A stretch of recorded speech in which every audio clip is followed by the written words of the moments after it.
Yogyakarta, selain dikenal akan kota pelajar, kota ini juga dikenal akan keindahan alamnya. Keanekaragaman wisata yang dimiliki menjadi daya tarik bagi wisatawan lokal maupun mancanegara.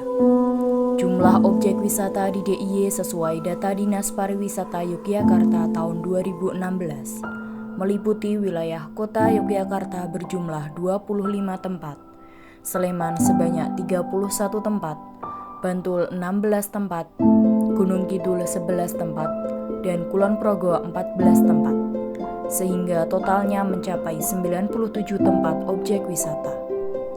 Setiap tempat wisata pasti akan meninggalkan kesan baik dan buruk bagi wisatawan. Salah satu kesan buruk adalah keberadaan sampah. Semakin banyak destinasi wisata suatu kota, maka akan semakin banyak pula keberadaan sampah yang tertinggal. Kepala Bidang Pengelolaan Persampahan Dinas Lingkungan Hidup Kota Jogja, Ahmad Haryoko mengatakan, volume sampah Kota Jogja setiap harinya sekitar 240 sampai 250 ton per hari. Dan saat ini, Kota Jogja menjadi kota darurat sampah hingga diberlakukan program volume sampah yang dapat dibuang ke TPST Piungan Transisi Tahap 2 hanya sekitar 210 ton per hari.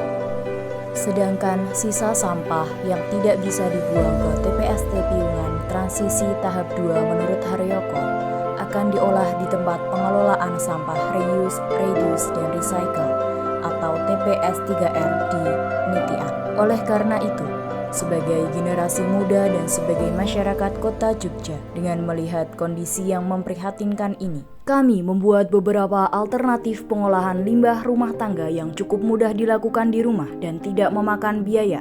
Setidaknya, langkah ini dapat dimulai dari lingkup kecil seperti diri sendiri dan keluarga.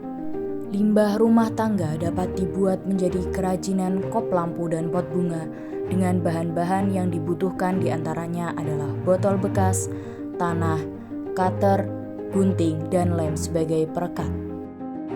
Pembuatan kop lampu dan pot bunga ini dapat dilakukan dengan memotong botol bekas menjadi dua bagian.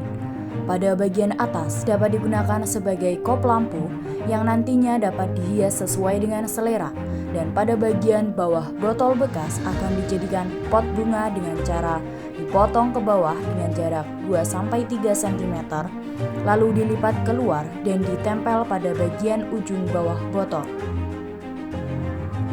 Tidak lupa diberi rongga udara dan diberi tanah untuk menanam tumbuhan sesuai dengan keinginan.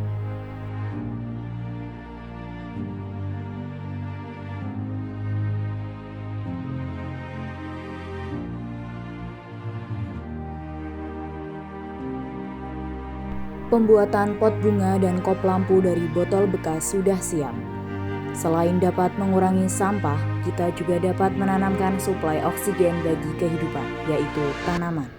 Selain dapat dibuat kerajinan, limbah sisa sayuran rumah tangga juga menjadi limbah yang cukup banyak. Untuk itu, kami membuat alternatif pengolahan limbah sisa sayuran rumah tangga dengan ekoenzim. Langkah-langkah untuk membuat ekoenzim diantaranya adalah menyiapkan alat dan bahan berupa sisa sayur, wadah, gula molase, air, dirigen, dan timbangan. Yang selanjutnya adalah menimbang sampah sisa sayur dan buah. Langkah yang selanjutnya yaitu memasukkan air ke dalam wadah atau dirigen.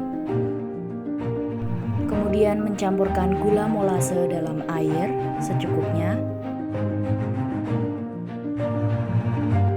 Kemudian sisa sayur dan buah dimasukkan ke dalam wadah atau dirigen. Terakhir, tutup rapat wadah dan beri tanggal pembuatan serta masa panen ekoenzim. Demi menjaga kelestarian hayati dan hewani, mari mulai olah sampah di rumah dengan cara sederhana. Sayangi lingkunganmu, maka lingkunganmu akan menyayangimu.